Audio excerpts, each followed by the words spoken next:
Welcome to our channel. నేను యజ్ఞమూర్తి. పుష్పట్ సినిమాలో మనకు తెలుసు సమంత సాంగు ఎంత హిట్ అయిందో మనందరికీ తెలుసు. దాంతోపాటు శ్రీవల్లి సాంగ్ కూడా. అలాగే ఇప్పుడు పుష్పట్టు వచ్చేటప్పటికి కిసిక్ సాంగ్తో పాటు శ్రీలీల చేసినటువంటి కిసిక్ సాంగ్తో పాటు అల్లు అర్జున్, రష్మిక వాళ్ళిద్దరూ కూడా డ్యాన్స్ చేసినటువంటి ఫీలింగ్స్ సాంగ్ అనేది ఏదైతే ఉందో అది కూడా ఒక సెన్సేషన్ క్రియేట్ చేసింది. కాకపోతే ఆ సాంగ్లో, ఆ ఫీలింగ్స్ సాంగ్లో రష్మిక చేత చేయించినటువంటి ఆ కొరియోగ్రఫీ ఏదైతే ఉందో దానికి డాన్స్ మాస్టర్ శేఖర్ విమర్శలు ఎదుర్కొన్నాడు. సో అది ఒక పక్కన పెడితే ఇవాళ అదే ఫీలింగ్స్ సాంగ్, ఆ కొరియోగ్రఫీ కానివ్వండి, అలాగే ఆ ట్యూన్స్ కానివ్వండి, కేవలం మన ఇండియన్స్ను మాత్రమే కాకుండా అమెరికాలో కూడా విపరీతంగా అలరిస్తోంది, వాళ్ళని బాగా ఆకట్టుకుంటోంది అనటానికి ఒక నిదర్శనం మన ముందుకు వచ్చేసింది. అదేంటంటే అమెరికాలో NBA గేమ్కి ఎంతటి ఆదరణ ఉందో మనకు తెలుసు. బాస్కెట్బాల్. సో ఆ బాస్కెట్బాల్లో ఆ NBA అనే గేమ్ అమెరికాలో దానికి ఉన్నటువంటి ఆదరణ మామూలుది కాదు, దానికి ఉన్నటువంటి క్రేజ్ మామూలుది కాదు. అలాంటి ఆ NBA గేమ్లో టెక్సాస్ రాష్ట్రంలోని హూస్టన్లో ఆ NBA గేమ్ జరిగేటప్పుడు మధ్యలో ఫీలింగ్స్ సాంగ్ని అక్కడ కొంతమంది కళాకారులు ప్రదర్శించారు. కొంతమంది అంటే ఏకంగా 45 మంది. ఆ 45 మంది కళాకారులు ఆ ఫీలింగ్స్ సాంగ్ని ప్రదర్శించడం, దాదాపు 18,000 మంది ప్రేక్షకులు ఆ రోజు ఆ స్టేడియంకి అటెండ్ అయ్యారు ఆ గేమ్ చూడటానికి. వాళ్ళందరి ముందు ఆ ఫీలింగ్స్ సాంగ్ని ప్రదర్శించినప్పుడు అందరూ కూడా తన్మయత్వంలో మునిగిపోయి ఆ పాటకి రెస్పాండ్ అయ్యి వాళ్ళందరూ కూడా, ప్రేక్షకులందరూ కూడా కేరింతలు కొట్టారు అని చెప్పేసి మీడియా దాని అంతా కూడా కవర్ చేసింది. సో నిజంగా అంటే పుష్ప అనే సినిమా ఎంతగా ఇంటర్నేషనల్ లెవెల్లో క్రేజ్ సంపాదించుకుందో మనందరికీ తెలుసు.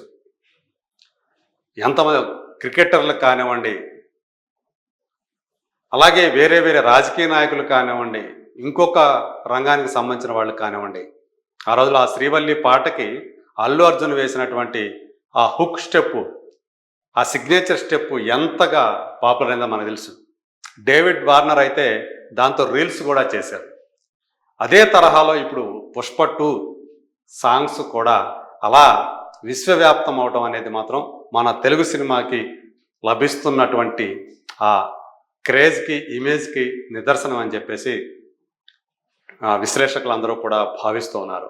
సో పుష్ప 2 సినిమా పుష్ప 1 సినిమాకి మించి ఎన్నో రెట్లు ఎక్కువగా ప్రజాదరణ పొందింది. ప్రత్యేకించి నార్త్ బెల్ట్లో అది ఒక ప్రభంజనాన్ని సృష్టించింది. కేవలం హిందీ వెర్షన్ 830 కోట్ల రూపాయల పైగానే మన దేశంలో నెట్ కలెక్షన్ సాధించి మరే హిందీ సినిమాకి అందనంత ఎత్తులో నిల్చుంది. సో ఆ సినిమాకి దాని తర్వాత స్థానంలో ఉన్నటువంటి జవాన్ సినిమాకి ఆల్మోస్ట్ 200 కోట్ల రూపాయల గ్యాప్ ఉండటం పుష్ప 2 సాధించినటువంటి, అది కూడా హిందీ వెర్షన్ సాధించినటువంటి విజయానికి నిదర్శనంగా మనకు కనిపిస్తుంది. పుష్ప 2 సినిమాతోటి అల్లు అర్జున్ ఈరోజు అంటే ఐకాన్ స్టార్ నుంచి అతను కూడా గ్లోబల్ లెవెల్కి ఎదిగిపోయాడు. పేరుకి అది ఒక negative role, anti hero character, ఒక స్మగ్లర్, అది కూడా రెడ్ శాండల్వుడ్, ఎర్రచందనం స్మగ్లర్.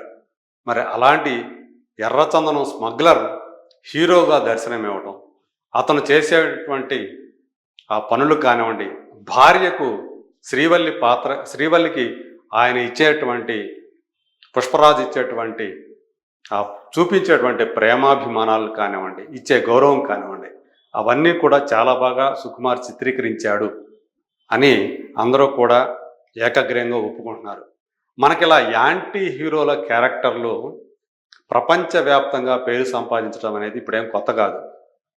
స్మగ్లర్లే కాదు, డాన్లు, మాఫియా డాన్లు ప్రపంచ సినిమాపై వాళ్ళు ప్రభంజనం సృష్టించారు. గాడ్ ఫాదర్ ఏంటి? గాడ్ ఫాదర్ సిరీస్ సాధించినటువంటి విజయం నభూతో నభవిష్యత్. ఎందుకంటే ఆ గాడ్ ఫాదర్ సిరీస్ని ఆధారం చేసుకొని ప్రపంచవ్యాప్తంగా అనేక భాషల్లో ఎన్ని సినిమాలు తయారయ్యాయో లెక్కే లేదు. రామ్ గోపాల్ వర్మ లాంటి డైరెక్టర్ అయితే ఆ సినిమాని బేస్ చేసుకొని దాదాపు తను చేసినటువంటి సినిమాల్లో 40-50% సినిమాల్ని గాడ్ ఫాదర్ స్ఫూర్తితోనే తీశాడంటే దాని యొక్క ప్రభావం ప్రపంచవ్యాప్తంగా అలా ఉంది. ఆయన ఒక్కడే కాదు, చాలామంది ఇండియన్ డైరెక్టర్స్ ఆ ఇతివృత్తంతో గాడ్ ఫాదర్ స్ఫూర్తి తీసుకొని మాఫియా బ్యాక్డ్రాప్లో ఎన్నో సినిమాలు తీశారు.